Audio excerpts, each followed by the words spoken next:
Thanks for joining us once again. Today we focus on strong Europe and Shanghai production and sales bails Tesla out in the numbers for this quarter. This is Greg for Teslafaninsight. Thanks once again for joining us. If this is your first time, welcome. If you're a repeat visitor, welcome back. You'll notice today that I've chosen to carefully have us going through the Gigafactory in Grünheide near Berlin in Germany. The reason I've chosen that is that it turns out that right now, during the 4th of July week, Tesla shut down operations in the US, but is operating full bore most days of the week in both Germany and Shanghai. So I particularly enjoyed this video that you're watching as our B-roll today because Elon/Tesla typically does video footage where they rapidly go through the factories, but they carefully avoid slowing it down and allowing you to see enough to really sort of benefit from understanding what's being done. So obviously we're moving a lot of car parts around as you see the robots doing their thing. In particular, I've chosen to do 2 rounds of this video, the first one at full speed, the second one at half speed. And the goal is to give you an opportunity to embrace everything that you see in the form of robots, in the form of how things are being moved. I particularly was intrigued by watching, you have aluminum panels to keep weight light, but you also have coatings to address salt and other corrosion matters. And I thought it was interesting to go into the paint shop and watch how parts are handled in that space. So in particular today, I wanted to take time to review what was going on with production and sales in Europe and in China. As you know, in China, things are very difficult right now because we have large numbers of new EV companies using, in essence, Tesla patents to compete with Tesla in China and across the globe. So as a result, yes, Tesla is still selling cars because the quality is still being felt by the consumers, but you also have right-hand drive cars being produced there that end up going to places like Great Britain as well as Australia. And so there is still demand and demand that's growing for those right-hand drive vehicles. So that helps give the productive capacity of that facility an outlet that they may not have otherwise. The next thing I'd like to review is the fact that in the case of Europe in general, Tesla recently started selling in Africa through Morocco as their first continental location. But, Europe is a very interesting entity to me because we know that Tesla has been doing great in Sweden, Norway, all those countries for a long time. And the install base of happy customers is so large that even though we've had some issues with the Elon comments relative to slowdowns there, those have not been huge. And the other thing that I believe is going on, and that you can see if you check on sales in places like Greece and Turkey, etc., those numbers aren't huge, but there are a large number of countries between, let's say, France, all the way up into the Nordic countries, all the way down into Spain and Italy, etc. There are a lot of places that the vehicles are being sold and they're doing well. Hence, we don't have production shutdowns. That we do have decline of sales in Germany, but we don't have an impactful production shutdown generated by what we see in the US of people just electing not to buy. So hopefully consumers start to look at the fact that it's all about the mission, not the man, because the difference it's making in terms of pollution, et cetera, is still great.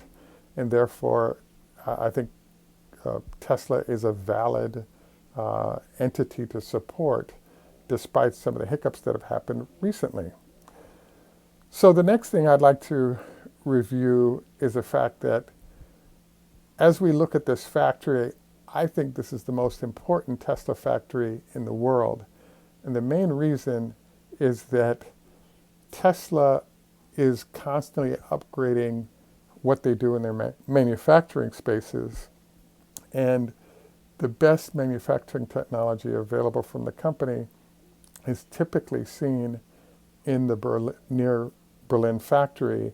And the reason is because there's a company called Grohmann Engineering, which Tesla obviously bought and then changed it into Tesla Engineering. But that unit was one of the best sort of manufacturing floor designers in the world, and revered by all automakers with the quality of the work they were doing. And Elon bought the company so that he could focus all their efforts on the growth of Tesla over time. And so what's been happening is they'll refine or define new technology on the factory floor, install it in Grünheide, Germany, or in the Berlin, it's in Grünheide, but let's call it the Berlin factory. It'll be installed there, and then they will look at what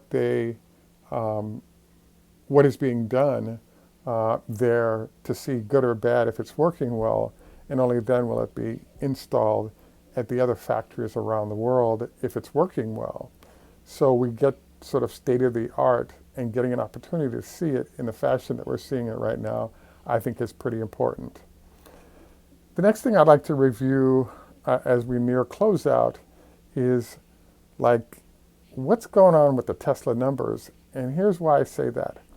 Right now we have a large number of Tesla vehicles, be it Model Ys or the Cybertruck or others, that are sitting in storage in different places all over the United States.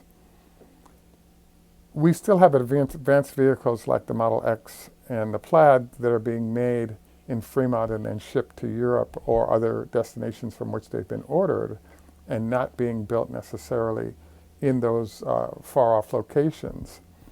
So there's a question mark hanging over Tesla in this regard, because the perception is that Tesla's numbers will be down.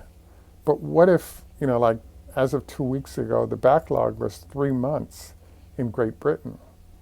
So the interesting thing is that Tesla is not choosing to put those on a boat and ship it to those other locations.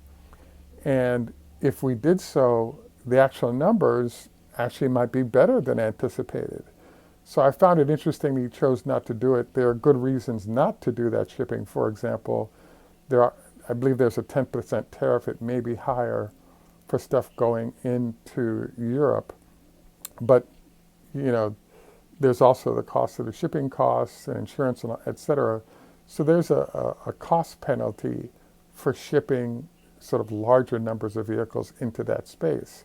On the flip side, though, you would actually avoid competitors getting those sales that are sort of betrothed to you. So I find it interesting that Elon/Tesla is choosing to, I call it being stubborn. I say if you ordered the vehicle and you're waiting, and you're someplace in Europe and it's the same car we're producing in the factory, I think it's worth getting that thing sold rather than some other thing happening that might influence that sale. Clearly, this is not a worry of Tesla/Elon, and therefore they're not doing it. But I just find it interesting that they're moving along this line of not shipping those vehicles out and instead having them stored, and they potentially get damaged in some of these outdoor facilities. Now, even floods in Texas, for example, could impact inventory that's just sitting out. So in general, what I wanted to point out here is that, hey, out of Shanghai and in Berlin, we're seeing good numbers and backlogs for vehicles, and that's influencing where Tesla's stock price is currently. And my expectation is that, the U.S. sales will remain weak, and if they remain weak as they are, we will see this shipping out of vehicles in order to bring that production back online and not have growing numbers of people that are not getting their vehicles in a timely fashion.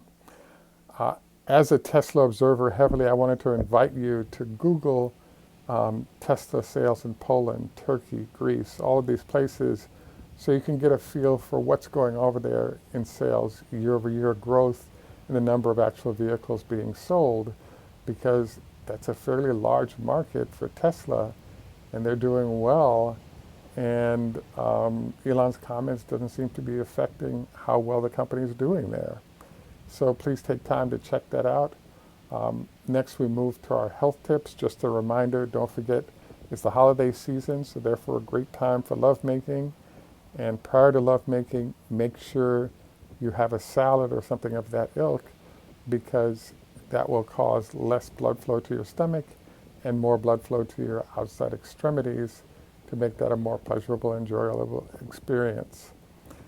Once again, thanks for joining us. This is Greg for Teslafaninsight. Just a while Heath Road, Hoda Hafez. That is Jenny Homa, Hoda Hafez.